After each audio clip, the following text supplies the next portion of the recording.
iaitu beriman kepada adanya malaikat. Seperti mana kita tahu rukun iman ada 6, seperti mana yang disebut oleh Rasulullah SAW kepada malaikat Jibril. Apabila malaikat Jibril datang bertanya kepada beliau, akhbirni anil iman, maka Nabi kata, al-iman an tu'mina billah wa malaikatihi wa kutubihi wa rusulihi wal yaumil akhir wa tu'minu bil qadri khairi wa syarrih. Maksudnya iman itu ialah percaya kepada Allah, malaikat, wa malaikatihi wa kutubihi, kitab-kitab, wa rusulihi, dan rasul-rasulnya, wal yaumil akhir, hari akhirat, dan percaya kepada qada qadar Allah Subhanahu wa taala, baik buruk daripada Allah Subhanahu wa taala. Jadi ada 6 rukun iman. Jadi kita sampai kepada bab yang keempat pada malam ini, dan kitab ini beriman kepada adanya malaikat. Baik, bila kita sebut beriman ni, disebut iman, tapi iman ni maksudnya yakin, percaya. Ya, orang kata iman, percaya, yakin. Percaya dengan penuh yakin. Itu dia katakan iman. Jadi kalau seseorang itu tak percaya dan tak yakin, maka dia tak sempurna imannya, tak lengkap dia sebagai seorang yang beriman, ya. Jadi bagaimana untuk kita nak meyakinkan itu? Maka dalam hal ini kita kena berilmu lah, kita kena tahu, ya. Kita tahu baru kita yakin. Kadang-kadang kita tak tahu, kita tak yakin. Kita tak tahu apa yang datang kan, kita tak yakin. Tapi bila kita tahu yang datang tu bunyinya kapal terbang, kita yakin itu kapal terbang lah, kan. Daripada jauh kita nampak hitamnya, kan, apa benda ni, kan. Tapi sampai dekat dia bunyi, lepas tu sampai dekat kita dekat, kita yakin. Jadi ilmu tu yang meyakinkan kita kenal dia. Baik, dalam kitab ini disebutkan percaya, iman itu iaitu percaya kepada adanya malaikat. Seperti mana kita tahu Allah Ta'ala itu pencipta alam seluruhnya.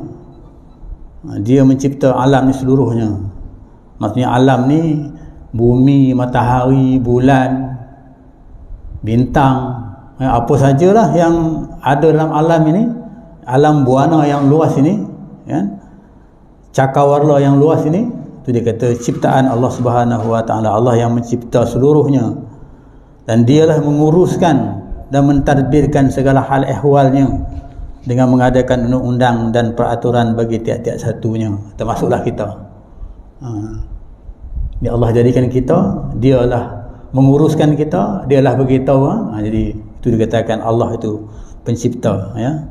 Dia mencipta manusia, dicipta kita daripada tanah, kan, daripada Adam. Jadi untuk menjalankan undang-undang, ya, dan peraturan dalam pentadbiran kerajaannya, kerajaan yang maha luas itu, dalam buana kerajaan Allah Subhanahu wa taala, ya. Kalau ayah bin tu dia kerajaan langit, kata. Ayah bin tu kan, itu kerajaan langit, kata, kan. Ini kerajaan alam buana, bukan langit saja, ya. Terus, ya, kerajaan alam buana semua. Allah Taala menjadikan kaki, tangan dan bala tenteranya, ya. Jadi maknanya kaki, tangan dan bala tentera untuk mentadbirkan alam buana yang sangat luas ini. Maka Allah Subhanahu wa taala mencipta 4 jenis makhluk, ya. Makhluk, 4 jenis makhluk. Yang pertama itu dua jenis makhluk yang halus, iaitu malaikat dan jin. Ni malaikat, makhluk halus, malaikat dan jin. Manakala 2 jenis lagi makhluk yang bertubuh kasar, yang nampak lah, iaitu manusia dan haiwan. Itu Allah cipta, kan. Ciptaan Allah Subhanahu wa taala ni dengan tujuan untuk kita nak katakan kalau kerajaan ni ada orang yang mengendalikannya lah, tapi Allah tu tak perlu kepada yang itu, kan. Allah tak perlu yang itu, tapi dilakukan ini dengan tujuan untuk menguruskan, ya, kerja-kerja yang kalau kita kata dalam bahasa kita nak mentadbirkan. Kalau sebuah negeri kita nak tadbirkan negeri itu, kita nak lantiklah, ya, tenteranya, ya, macam-macam lah, ya, polisnya dan sebagainya untuk menguruskan pentadbiran tu, menguruskan alam buana ini. Salah satu antara 4 jenis makhluk yang tersebut yang hendak dihuraikan dalam kitab yang kita nak baca ini, iaitu makhluk yang jenisnya nama malaikat. Malaikat ini makhluk malaikat. Makhluk ni dijadikan daripada nur, cahaya. Malaikat dijadikan daripada cahaya. Jin, iblis, syaitan dijadikan daripada api, kan? Manusia dijadikan daripada tanah. Jadi malaikat ni daripada nur, cahaya, kan? Dan mereka ni sejenis makhluk yang ghaib. Ghaib ni tak nampak lah. Mana yang tak dapat kita mengenali, orang kata dapat kita ketahui mereka ni dalam bentuk, kita katakan dari segi panca indera kita nak rasa tak boleh, nak tengok pun tak boleh, kan? Nak bau pun tak boleh, kan? Itu jenis makhluk yang macam itu yang Allah cipta. Kecuali apabila mereka mencipta, menjelma atau menyamar diri sebagai makhluk yang lahir. Kecuali keistimewaan makhluk halus ini, dia ni boleh menyamar diri dia menjadi makhluk yang zahir macam manusia. Macam malaikat dia boleh menyamar jadi manusia. Macam jin dia boleh menyamar jadi manusia. Ini kelebihan yang Allah ciptakan makhluk inilah, makhluk halus ini, kan? Kalau dalam bab, kita katakan dalam bab yang dia yang rukun iman yang kita baca ini, yang dikatakan akhbirni anil iman kepada Rasulullah sallallahu alaihi wasallam itu, maka ketika itu dia sebagai seorang lelaki. Satu kisah Nabi sedang memberi pengajaran lah, mengajar sahabat-sahabat. Dalamnya ada Sayyidina Umar Al-Khattab. Macam inilah kita duduk macam ni, ya. Kemudian datang seorang lelaki masuk seorang lelaki itu dengan pakaian yang bersih, putih, rapi, cantik, tersusun, pakaian dia kemas, kan? Terus duduk depan Rasulullah SAW berlutut. Kalau kita katakan bersila tu, berlutut lah, sila depan. Kalau duduk macam tahiyat tu kita kan, kita berlutut, duduk berlutut. Kemudian dia letak tangan dia atas Rasulullah sallallahu alaihi wasallam, atas riba Rasulullah sallallahu alaihi wasallam. Jadi sahabat-sahabat yang duduk dengar kuliah Nabi ni terperanjatlah, siapa dia ni? Laki-laki ni, kan? Tak kenal, semua tak kenal. Masing-masing dia tengok antara satu dengan yang lain, kan? Siapa dia ni? Kan duk tanya, tak kenal, kan? Nampak dia ni bersih, susun elok, maksudnya begitu, duduk depan Nabi. Terus dia tak bagi salam dengan Nabi, dia duduk depan Nabi, terus dia tanya, akhbirni anil Islam dulu. Dia tanya, akhbirni anil Islam. Kemudian Nabi tanya, Nabi jawab, al-Islam an tashhadu an la ilaha illallah wa anna Muhammadar Rasulullah wa tuqimas salah wa tu'tiyaz zakah wa tasuma Ramadan wa tahajjul baita man istata'a ilaihi sabila. Iaitu rukun Islam yang 5 itu. Ya, rukun Islam yang 5. Kemudian dia tanya lagi, dia kata sadaqta, betul. Hadis ni boleh rujuk dalam kitab hadis 40, hadis yang kedua, kan? Dia kata sadaqta, betul, dia kata kamu jawab ni. Jadi dia tanya Nabi, kemudian Nabi jawab, dia kata betul. Kemudian dia tanya lagi, akhbirni anil iman, kata dia. Ceritakan kepada aku tentang iman. Maka Nabi kata al-iman an tu'mina billah wa malaikatihi wa kutubihi, macam saya sebutkan tadi, wal yaumil akhir wa tu'minu bil qadri khair wa syarri, kan? Begitu. Rukun iman tu ada 6, kan? Dia kata sadaqta, betul, kata dia. Dia tanya lagi, akhbirni anil ihsan, kan? Ihsan, dia tak apa dia ihsan. Nabi jawablah ihsan tu, ya. Ihsan tu anta'budullaha ka'annaka tarahu fa innakum tarahu fa innahu yaraka. Jadi ihsan itu kata Nabi, iaitu engkau menyembah Allah seolah-olah engkau melihat Allah. Tapi mana mungkin kau melihat Allah? Kamu tak akan dapat melihat Allah. Tapi Allah melihat kamu. Boleh tanya lagi, akhbirni as-sa'ah, tanya cerita tentang hari kiamat pula. Sa'ah tu hari kiamat. Nabi tak jawab, sebab Nabi tak tahulah bila nak kiamat, kan? Mana Nabi tahu, kan? Kemudian tanya lagi, akhbirni ani ammaratis, maksudnya alamat-alamat kiamat. Nabi cerita pada dia. Lepas habis semua tu, dia tu bangun pergi. Dia tu bangun pergi, kan? Pergi. Jadi Nabi tanya Umar, ya Umar, kamu tahu siapa yang datang tu, kan? Jadi Umar kata, wallah, dia kata aku tak tahu, kecuali Allah dan Rasul saja yang tahu, dia kata. kan? Jadi Nabi kata yang datang itu ialah malaikat Jibril yang mengajar kamu tentang agama. Itu mengajar tentang rukun Islam dan rukun iman, kemudian tentang masa saat hari kiamat, kemudian tanda-tanda kiamat. Itu ceritakan itu. Jadi tahulah, oh itu dia malaikat Jibril, dia menjelma dirinya menjadi seorang laki-laki. Itu jenis malaikat yang mana mereka ni kita tak boleh mengenali mereka dengan panca indera, tapi kecuali apabila mereka ni menjelma atau menyamar diri sebagai makhluk yang lahir, sebagai makhluk yang lahir, makhluk yang kita dapat kita lihat, kan? Jadi banyaklah kisah malaikat Jibril. Kita banyak kisah dalam Nabi Ibrahim alaihi salam. Kisah Nabi Ibrahim alaihi salam. Kan Nabi Ibrahim ni dia tak dapat anak dengan isterinya Zulaiha. Sarah, isterinya Sarah isteri yang pertama. Ya, umur dah 90 tahun tak dapat anak. Malaikat Jibril tu Nabi Ibrahim pula dia umur dah 100 tahun dah, dekat-dekat 100 tahun tak dapat anak. Tapi bila kahwin dengan Siti Hajar tu, seorang hamba yang dihadiahkan oleh kerajaan Mesir kepada dia tu, Raja Mesir kepada dia tu, dapat anak yang namanya Ismail tu, Nabi Ismail tu. Kan? Tapi datang malaikat, 3 malaikat datang. Antaranya malaikat Jibril lah. Yang dua itu saya tak ingat apa malaikatnya, kan. Datang tiga malaikat lah.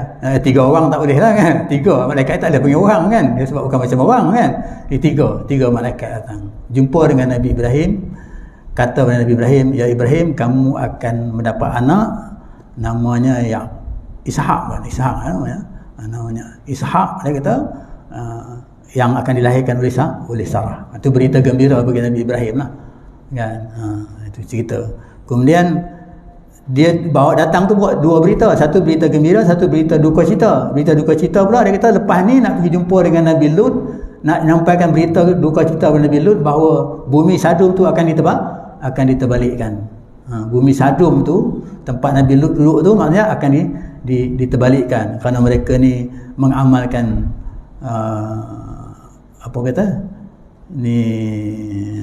luar tabi'i, mengamalkan perkara luar tabi'i lah. Kalau sekarang ni kita LGBT, begitulah keadaannya, kan, amal luar tabi'i, kan. Itu diceritakan. Itu 2 kisah lah kita boleh nampak, kan. Itu tentang makhluk ni yang dikatakan malaikat ini. Kemudian jin pula, iblis pula jadi daripada api, kan, tadi, kan. Macam mana? Ada kisah yang menceritakan jin ni dia boleh menjelma menjadi manusia. Kisah dalam kitab Sir Salikin menceritakan tentang kitab Sir Salihin menceritakan tentang satu malam Abu Hurairah ni dia ditugaskan menjaga Baitul Mal di Madinah. Baitul Mal, pembendaharaan negara lah. Satu malam datang orang masuk, laki-laki masuk mencuri barang tu. Jadi nak mencuri barang tu, dia tangkaplah laki-laki tu. Kamu tak boleh curi barang ni barang hak Baitul Mal. Aku nak reportkan kamu kepada Rasulullah, katanya. Jadi dia merayu, dia kata janganlah tangkap aku ni susah, aku ni anak ramai dan sebagainya, kan. Aku tak ada makanan. Dia ambil makanan, Jadi esoknya Hurairah cerita kepada Nabi, kan, tentang perkara yang begitu. Jadi Hurairah kata, aku lepaskan dia lah, kesian kepada dia. Kata Nabi, malam besok dia datang lagi. Nabi kata kepada Abu Hurairah, malam besok dia datang lagi. Jadi tunggu malam besok, Abu Hurairah dia datang betul, datang lagi, malam besok datang lagi. Datang lagi, dia ambil barang macam biasalah, barang dia macam orang lapar, kan, ambil barang banyak sebagainya. Abu Hurairah tangkap dia. Kan, tangkap dia. Ini dia kata minta maaf lah, aku minta maaf. Dia kata dia adalah alasan dia mengatakan dan sebagainya, kan. Alasan dia mengatakan dia susah lah apa semua. Jadi oleh kerana itu maka Abu Hurairah kesian dengan dia, lepaskan dia. Esok pagi Nabi Hurairah cerita balik dengan Nabi tu peristiwa tu, kan. Dan Nabi kata malam besok dia datang lagi. Malam ketiga tu dia datang lagi. Dia akan datang lagi malam ketiga, kan. Jadi tunggu malam ketiga dia datang lagi. Dia datang lagi malam ketiga, dia ambil barang yang serupa lah. Dia ambil barang serupa macam-macam gitu. Dia tangkap, hari malam ni kata Abu Hurairah, aku tak boleh lepas dah. Aku tak kesian kamu lagi dah, aku tak boleh lepas dah. Aku mesti menghadapkan kamu kepada Rasulullah SAW. Kan? Dia jumpa Rasulullah memang dia takut lah. Kan? Sebab musuh yang pertama ialah Rasulullah lah, jin. Ya? Maksudnya iblis ni musuh yang pertama dia ialah Rasulullah SAW. Ni ada dialog lah di antara Rasulullah dengan iblis ni. Kemudian bila aku tak akan lepas kamu, dia kata kau minta ampunlah aku, kau lepaskanlah aku. Tak apalah, aku ajar kau satu ayat. Dia kata bila kau baca ayat ni, dia kata syaitan, jin, iblis akan takut. Dia kata dia kata baca ayat ini kan. Dia kata kalau baca ayat itu, dia kata jadi dia ajarlah si Abu Hurairah tu baca ayat kursi yang kita baca tu lah kan. Ayat kursi yang kita baca tu kan. Dia ajar ayat tu baca kan. Bila dah baca, okeylah, dia pun lepas lah. Esoknya Nabi tanya kepada dia, Nabi cerita kepada Nabi balik kan, betul dia datang malam ni kata, tapi aku lepas dia Rasulullah kerana dia ajar aku satu ayat, yang mana ayat itu kalau kita baca, dia kata boleh syaitan, jin ni akan lari, takut dan sebagainya. Itu ayat apa? Rasulullah kata ayat, dia baca lah ayat itu. Rasulullah kata ya, betul lah ayat itu kan. Dia kata yang dia ajar ayat tu betul, kata Rasulullah, tapi dia tu tak betul. Rasulullah kata kan, dia ajar ayat tu betul kan, tapi dia tu tak betul. Itu iblis kan. Dia ajar ayat tu betul. Iblis ni boleh baca Quran, boleh apa semua kan, dia ajar tu betul, tapi dia tak betul, kata Rasulullah. Jadi siapa dia kan? Dia kata Rasulullah, itulah iblis. Iblis dia menjelma dirinya menjadi seorang lelaki kan. Itu balik dalam konteks kejadian malaikat dan iblis ni kan, benda yang halus, benda yang kita tak nampak, kecuali mereka itu menyamar menjadi makhluk yang lahir kan. Baik, beriman kepada perkara gaib. Jadi sebab dia sebut benda tak nampak ni gaib lah, benda yang tak nampak ya. Macam kita semayang jenazah, semayang gaib kan, jenazah tak ada, dah habis tak pergi dah, kita semayang kan, gaib, hilang kan. Itu dia kata beriman dengan malaikat ni kena beriman dengan gaib lah. Benda yang kita beriman, macam kita beriman dengan Allah lah, benda gaib ya, benda tak nampak kan. Maksudnya kita kena yakin benda yang tak nampak tu ada. Kita kena yakin bahawa benda yang Allah sebut tu, malaikat tu ada. Jadi macam mana? Kadang-kadang susah lah kan kita fikirkan begitu. Jadi itulah maknanya keyakinan itu akan datang daripada ilmu tadi. Bila kita ada ilmu, kita akan yakin, dan keyakinan kita akan lebih jelas lagi kan. Itu sebab Islam tu dia datangnya dengan ilmu. Islam tu ya, nak buka minda manusia ni dengan ilmu kan. Baik, beriman kepada malaikat, dia kata satu dari beriman kepada perkara yang gaib. Tu benda yang tak nampak kan. Jadi itu pelik yang orang beriman ni kan. Orang beriman ni pada kita rasa pelik lah, benda tak nampak pun dia beriman. Sebab tu orang dulu-dulu zaman Nabi Ibrahim, zaman Nabi suruh sembah Allah, mana mereka nak sembah, mereka tak nampak kan. Sebab tu dia sembah berhala nampak kan. Kalau bapa Nabi Ibrahim tu dia buat berhala sendiri kan. Benda tu nampak, sukat bagi mereka tu ya.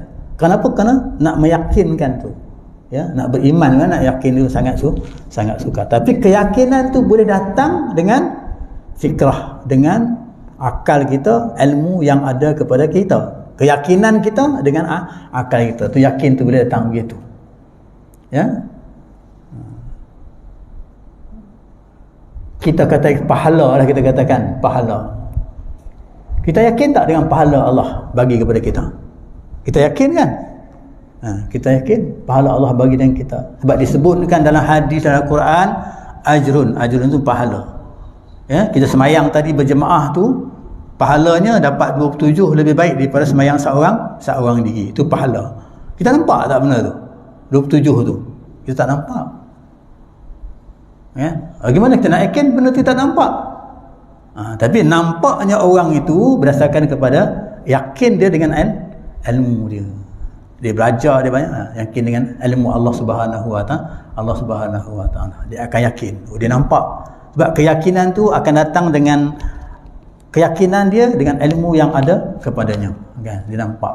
Kadang-kadang kita tak nampak, tapi oleh kerana dia tu berilmu, kita jual. Macam kita katakan Johari mengenal mak nikam, bahasa kita kan. Orang yang tahu saja. Kalau dia tak tahu, dia kata itu emas kan, itu ni emas dia tu kenal lah emas tu berharga. Tapi bagi orang yang tak kenal emas, dia buang aja.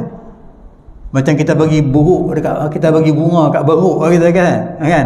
Kalau bagi kita ada nilai kan, kita simpan jaga. Beruk mana dia nilai, kita tahu tak ada harga bagi dia, dia buang aja kan. Sebab dia tak ada fikrah yang macam tu untuk menilai tu kan. Okey, itu contohnya yang kita nak masukkan. Macam bab pahala tadi kita katakan. Kadang-kadang bab pahala ni, orang nak pahala ni benda bukan nampak kan, tapi oleh kerana dia yakin dengan pahala yang Allah bagi tu, dia sanggup tinggal hak yang senang dia. Yang sekarang ni dia rasa senang lah ni, senang kan. Tapi oleh kerana dia yakin dengan pahala tu, yang senang ni dia tinggal, dia buang. Ya, dia buang. Mungkin saya dah cerita dekat sini hari tu sekali kan. Hari waktu asar nak datang ke masjid ni, saya bawa kereta, tengok hari nak hujan. Seorang Bangladesh keluar daripada rumah sewa tu, dia jalan. Dia jalan. Dia selalu ada kat masjid ni kan, tapi tak ada masalah ni. Dia jalan. Saya berhenti ambil dia. Saya tanya apa? Kenapa berjalan? Dia ada kereta saya tengok kan. Dia ada motor. Kenapa dia jalan? Dia kata mau dapat pahala lah. Dia yakin dengan pahala tadi. Dia kata mau dapat pahala. Saya kata kalau saya tahu kamu nak cakap macam tu, saya tak ambil kamu, saya biar kamu jalan gitu kan. Ini maknanya dia yakin dengan pahala tadi. Dia tinggal kereta dia tadi. Kereta dia bawa, kereta yang ada pun dia tinggalkan. Motor yang ada pun dia tinggalkan. Dia susah. Kenapa? Susah nak berjalan tu kerana dia kata berjalan itu, banyak langkah berjalan itu maksudnya ada pahala baginya. Dia yakin begitu. Dia buatlah begitu. Walaupun patutnya senang lah, tak payahlah nak jalan, naik kereta lah kan. Tapi dia yakin dengan pahala yang Allah bagi dan Allah nak bagi dengan dia, itu maksudnya yakin tadi. Jadi beriman kepada perkara yang ghaib itu, dia kata pula menjadi garis perbezaan antara manusia dengan haiwan. Itu garis perbezaan dalam manusia yang hanya dapat mengetahui setakat apa yang dapat dicapai oleh panca indera. Kadang-kadang itulah panca indera kita. Haiwan pun dengan manusia berbeza. Berbeza. Beza haiwan dengan manusia ni ialah manusia ni Allah ciptakan dia, walaupun dikatakan haiwan ataupun teori barat mengatakan memanglah manusia daripada haiwan, Darwin kan. Itu teori dia. Tapi kita, Al-Quran mengatakan bahawa manusia itu daripada Adam kan. Daripada Adam. Tapi manusia itu Allah beri kelebihan daripada haiwan tadi. Bentuk saja, jasadnya mungkin keadaan yang difita tu zahir tu begitu kan, tapi dari segi jasadnya kita katakan, tapi dari segi kelebihannya manusia itu lebih daripada haiwan, sebab manusia itu ada akal. Sebab tu dia kata manusia itu haiwan natik, haiwan natikun. Berbeza dengan haiwan biasa. Haiwan natik ni ada fikiran, dia boleh fikir kan, dia boleh fikir, dia boleh berusaha, dia boleh ikhtiar. Ni haiwan ni kan. Tu manusia lah kita ni kan. Tu lebih tu. Sebab apa Allah bagi gini akal ni? Sebab manusia ni, haiwan manusia ni dikatakan jenis makhluk yang nak jaga alam ini. Yang nak jaga alam ni manusia lah. Manusia lah yang jaga alam ini. Khalifah Allah di muka bumi ni ialah manusia. Nak jadi khalifah, jadi ketua kan, manusia lah. Manusia yang mana? Manusia yang ada akal tadi tu kan. Kemudian berdasarkan kepada Quran dan hadis. Ini manusia yang akan memimpin alam ini kan. Itu yang akan memimpin alam. Itu dasarnya kan. Itu berbezalah antara manusia. Jadi haiwan ni maknanya manusia lebih baik daripada haiwan lah kan. Manusia dapat menyedari bahawa perkara yang gaib yang di luar alam benda ini adalah lebih luas masanya dan tempatnya dari apa yang boleh dicapai oleh pahaman akal manusia dalam umurnya yang pendek dan terbatas.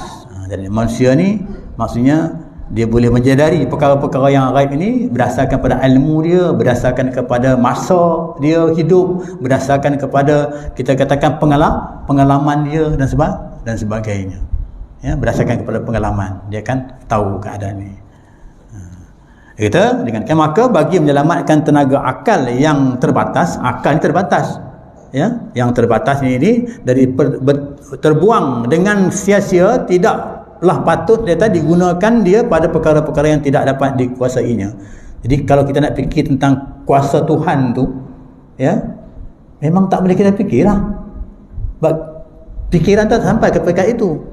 Jadi buat apa kita nak fikir? Rugilah. Ya? Buang tenaga kita fikir cari benda yang orang kata tepu, yang tak boleh kita fikir. Kan? Benda yang kita katakan Allah dah limit dah. Ini ya yang kamu boleh fikir sampai setakat ini je. Atas daripada itu kamu tak boleh fikir dah. Sebab ilmu pun suka, ilmu yang kamu tahu hanya setakat ini je. Kan? Jadi lepas daripada itu ilmu Allah Subhanahu Wa Taala. Selepas daripada itu kamu tak akan tahu, ya. Wa ma utitu minal ilmi illa qalila. Ya, apa yang kamu bagikan ilmu yang hanya sikit saja, qalilan, sikit saja. Ya, nak dibandingkan, ya. Ilmu Allah tu sangat tinggi. Jadi kita boleh sampai kepada peringkat itu, mana pahaman kita. Jadi kalau kita nak benda yang gaib tu, ya, yang kita kata benda yang tak nampak tu, kita fikir nak carikan dia juga memang tak dapatlah. Sebab kita tak boleh sampai ke tahap itu untuk memikirkannya. Tapi ilmu itu, dengan ilmu kita boleh dapat, kita boleh fikir. Macam saya cerita dalam kolam ada ikan, ada 2 ekor ikan. Satu ikan besar, satu ikan kecil. Ikan besar tu ikan yang ada ilmu lah. Kan? Apa ilmu dia? Ilmu dia tahu bahawa di daratan ni ada manusia. Ikan kecil tu dia tak tahu. Mungkin dia kecil lagi, ya, masanya tak panjang, umurnya pun tak panjang, kan, pengalamannya pun tak ada, kita katakan, kan, dia tak tahu. Bila orang campak umpan, orang mancing, dia nak makan umpan itu. Ikan besar kata jangan makan. Kalau kamu makan ni, kamu akan dimakan oleh manusia. Ada manusia. Dia kata mana ada manusia dekat atas ni. Sebab dia tak hidup di atas darat dan dia tak tahu, kan, dia hanya hidup dalam air saja, kan. Jadi ikan besar kata jangan makan. Ya, macam makan, jangan makan. Macam kita lah, kita cakap kita ada ilmu yang berkaitan dengan dosa, pahala, kita jangan buat. Macam itulah kita katakan, kan, kita kan. Tapi ikan besar tu dia kata jangan makan. Ikan kecil kita sedap ni nak makan, dia kata, kan. Akhirnya dia makan lah. Bila dia makan, bila naik baru dah tahu, lekat kail dekat belut dia sampai kata baru dia tahu, betul lah kata ikan besar tadi ada makhluk di atas dunia ini yang makan ikan, kan. Makan dia, kan.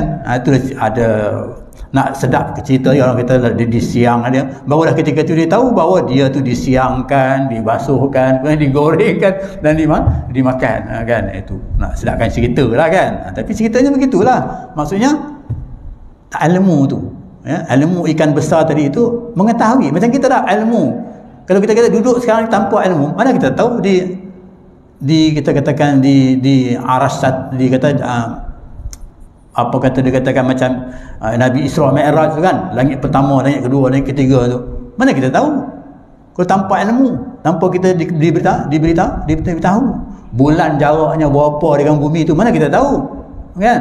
Tapi dengan kita katakan dengan ilmu tu boleh mengetahui, teknologi tu boleh mengetahui keadaan itu. Jadi menyebabkan dia yakin lagi lah.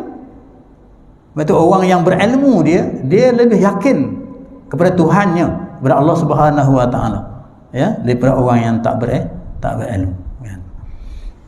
Jadi ilmu itu mendekatkan diri. Sebab tu dia kata ilmu itu mendekatkan diri dengan Allah Subhanahu Wa Taala. Allah Subhanahu Wa, menambahkan keimanan kita kepada Allah Subhanahu Wa Taala. Sebab dia kata tenaga akal yang dikurniakan oleh Allah Subhanahu Wa Taala kepada manusia ni, kepada kita ni, ya, hanya untuk mengatur urusan kita saja, urusan hidup kita dekat dunia ni, ya. Dalam alam ini dengan cara kita memerhati, mengkaji, ya, ataupun kita ambil kesimpulan untuk mencapai kemakmuran bagaimana, ya, dalam kehidupan dunia, ya, yang mana kehidupan dunia ni akan menjadi jambatan untuk sampai kepada akhirat. Jadi kehidupan ini orang kata mencernakan kehidupan kita di hari akhirat. Kalau kehidupan dunia ni kelang kabut, tak selesai dan sebagainya, bagaimana mungkin kita akan dapat hidup di akhirat dengan begitu? Jadi urusan dunia ni, jadi akal dia bagi Allah SWT untuk kita uruskan kehidupan kita, untuk kita beribadat, untuk kita apa, kan? Kan? Untuk kebaikan kita kepada Allah Subhanahu Wa Taala untuk kita nak dapat kebaikan di hari akhirat. Sebab tu dia kata ad-dunya mazratul akhirah. Dunia ni ladang untuk akhirat. Jadi kita duduk dekat dunia ni, kita tanam, ya, kita tuai, kita bajak dan sebagainya. Bila kita beribadat, kita buat amal soleh dan sebagainya, ya, untuk jadi ladang di hari akhirat. Sampai pada hari akhirat kita tak payah menuai lagi dah. Tak pernah kita nak bajak lagi dah. Kita hanya ambil hasilnya sahaja. Macam sedekah jariah kita katakan, ya, amal soleh yang kita buat itu dan sebagainya. Ni yang kita buat ni sebagai kita bajak. Kita bajak. Ya, dalam keadaan kita buat ini pun kadang-kadang ada juga kelebihan yang Allah bagi di dunia ni. Hasanah dunia tu kita dapat juga, ya. Tapi yang pentingnya hasanah akhirat tu, Rabbana atina fid dunya hasanah wa fil akhirati hasanah, kan? Itu kita minta dunia hasanah, akhirat hasanah. Mana mungkin akhirat akan hasanah, dunia kita tak sempurna. Dunia kucak-kacir, mana mungkin akhirat jadi akan sempurna. Jadi betul dia kata dunia ladang sebagai akhirat, ataupun dia kata dunia ni jambatan untuk menuju akhirat, kan? Itu ini mesti berdasarkan kepada yang yakin kita. Bahawa kita yakin bahawa kita akan hidup ini bukan dunia saja, satu hari kita akan sampai kepada hari akhirat. Sebab tu hadis-hadis yang berkaitan dengan iman ini maksudnya selalu sebut dengan hari akhirat, dengan perbuatan kita. Cari man yu'minu billahi wal yaumil akhir, siapa yang beriman dengan Allah dan hari akhirat atau hari kiamat. Hari kiamat tu hari pembalasan maksudnya, ya, hari yang menentukan dosa pahala. Falyaqul khair, berkatalah yang benar, berkatalah yang baik. Maknanya kita hidup kat dunia ni, kalau kita yakin dengan Allah Subhanahu Wa Taala, yakin dengan hari kiamat yang akan berlaku, maka kita akan tak cakap benda-benda yang tak baik, kita akan cakap benda yang baik saja. Falyaqul khair, kata Nabi. Falyaqul khairan, cakap benda-benda baiknya. Aw liyasmut, ataupun tak boleh cakap benda yang baik, kamu diam. Diam je lah. Lebih baik, lagi tak berdosa. Kalau bercakap ni lagi banyak berdosa, kan? Itu dia katakan, ya. Itu berkaitan, ya, berkaitan dengan, ya, jadi kita kena yakin keyakinan tu. Maka sebab itu kadang-kadang keyakinan tu akan, kalau tengok orang tu bercakap dan sebagainya, kan, kita katakan seolah-olah dia ni macam tak percaya Tuhan. Kan? Tuhan kita jangan cakap, kan, jangan caci, jangan cela dan sebagainya, kan. Itu Nabi pernah sebut begitu, kan. Apa dia? Tak ada apa lah, dia cakap juga. Jadi seolah-olah dia against, dia melawan perkara itu, macam dia tak percaya lah, kan, perkara yang demikian itu dikaitkan dengan iman. Sebab tu dia kata siapa yang beriman dengan Allah dan beriman dengan hari akhirat, falyaqul khair, cakap benda yang baik. Dan sambung hadis tu lagi dengan kehidupan kita. Wa man yu'minu billahi wal yaumil akhir, dia kata falyukrim jarahu, muliakan jiran kamu.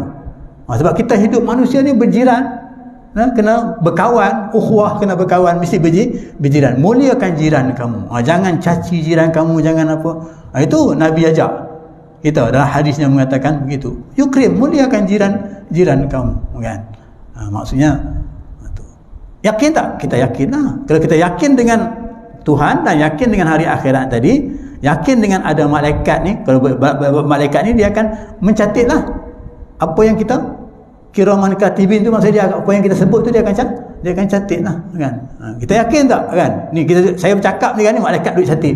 Tuan-tuan yang dengar pun begitu juga. Semua orang tu. Malaikat ada kiri kanan, di kiri kanan kita ni, kan. Itu kan. Benda dalam hati kita tak tahu. Dalam hati saya, tuan-tuan mana tahu. Dalam hati tuan-tuan mana saya tahu. Tapi siapa tahu? Allah tahu. Allah tahu. Jadi kalau kita beriman dengan Allah, maka kita kena jaga hati kita. Benda yang dilarang jangan kita sebutlah, ya. Jangan kita tersentuh. Su'uzan, persangka buruk. Tak boleh, itu dilarang. Ya, kita husnuzan, bercangka yang baik. Itu hati, orang tak tahu hati kita macam mana, kan. Kita pun tak tahu, tapi Allah tahu. Jadi bila keadaan itu kena yakin benda yang macam itu. Itu nak kaitkan dengan yakin dengan adanya malaikat tadi, katakan. Jadi Allah bagi akal kepada kita ni untuk menguruskan kehidupan kita, ya. Yang itu. Jadi tak payah fikir-fikirlah tentang zat Allah. Kadang-kadang orang fikir zat Allah ni macam mana, Ya, sampai Nabi dalam dikatakan dalam surah Qul huwallahu ahad, sebab nuzulnya surah Qul huwallahu ahad itu yang kita baca tu, surah Ikhlas, Qul huwallahu ahad Allahus samad lam yalid wa lam yulad wa lam yakul lahu kufuwan. Sebab nuzulnya kenapa? Kerana orang Yahudi kata Tuhan tu macam ada nasab keturunan. Bila ada nasab keturunan macam manusia lah. Sebab tu dia sembah Uzair, anak Tuhan. Dia kata Uzair tu anak Tuhan, dia kata nasab gitu kan. Begitu juga orang-orang Kristian kan. Sebab apa? Sebab dia percaya dengan Isa, anak Tuhan. Jadi kan Tuhan tu dia kata macam ada nasab keturunan dengan kita. Dengan orang-orang musyrikin Mekah pun tanya, macam mana nasab kami dengan Allah Subhanahu Wa Taala? Ditanya gitu lagi, tanya Nabi gitu kan. Jadi ketika itu yang ditanya, maka ayat tu turun. Sebab nuzul ayat tu turun, katalah qul huwallahu ahad, katakanlah wahai Muhammad bahawa Allah itu satu. Allah tu tak ada nasab keturunan ni, tak ada. Allah tu satu saja, zat Allah tu satu saja kan, tak ada nasab tu. Ayat tu turun kerana itu nak beritahu. Nak beritahu kepada orang Yahudi, nak beritahu kepada orang Kristian, ya, nak beritahu kepada orang-orang musyrikin Mekah yang mereka sembah berhala pada ketika itu maksudnya kan, bukan Tuhan yang sebenar. Tuhan yang sebenar ialah Allah yang ghaib ni, yang kita katakan ghaib ni, yang kita tak nampak tapi dia ada kan. Dalam persoalan tak nampak ada ni, orang nak bukti juga ada tak benda tak nampak tapi ada. Kalau kita fikir hari ni mudahlah kan. Kalau zaman moden ni mudahlah, angin ada tapi tak nampak, ya, boleh rasa saja. Kita makan, kita rasa sedap, kita rasa masin, nampak ke masin masam? Tak nampak tapi kita boleh rasa saja kan, begitu. Jadi itu Allah Subhanahu Wa Taala, maksudnya dia benda yang ghaib. Dalam Al-Quran pertama, ya ayyuhalladzina alif lam mim zalikal kitabul la raiba fi, ya, raib, benda yang ghaib. Mana kata benda yang raiba fi kan. Baik, seterusnya kita tengok, ya. Jadi yang luar dijangka kita ni, luar pemikiran kita, sebab manusia ada fikiran, dia kata, jadi jangan kita fikir-fikirlah. Jadi manusia sudah tentu mengakui bahawa tiap-tiap yang terbatas tidak akan dapat menghubungi apa yang di luar batas. Yang terbatas semua tak boleh. Pemikiran kita, ya, terbatas. Malaikat pun tak boleh. Dalam peristiwa Isra' Mi'raj, dia sampai kepada tahap yang tinggi, Sidratul Muntaha kita katakan. Malaikat pun tak boleh sampai ke sana. Cumanya Nabi saja boleh sampai, ya. Ya Allah, ya Rasulullah, kamu jalanlah, kamu boleh sampai. Maknanya kata malaikat pun tak boleh sampai kepada Sidratul Muntaha bersama dengan Allah Subhanahu Wa Taala. Tapi itu kita lagi lah, itu keistimewaan Nabi lain cerita lah maksudnya kan. Itu kelebihan yang ada pada Nabi. Tapi kita ni lagi lah, maksudnya tak boleh sampai tahap-tahap yang tertentu. Dunia pun kita nampak, kalau kita ni orang bawah takkan boleh nak terjah pergi ke atas, tak boleh. Nak pergi masuk rumah sultan suka-suka hati boleh? Tak boleh kan. Bukan senang-senang kan nak masuk rumah sultan dan sebagainya, tak boleh, bukan senang-senang kan. Begitu. Sebab tak sampai kepada kita kata tahap ataupun makam, tak dibagi keadaan itu. Baik, jadi perkara yang di luar batas itu mustahil.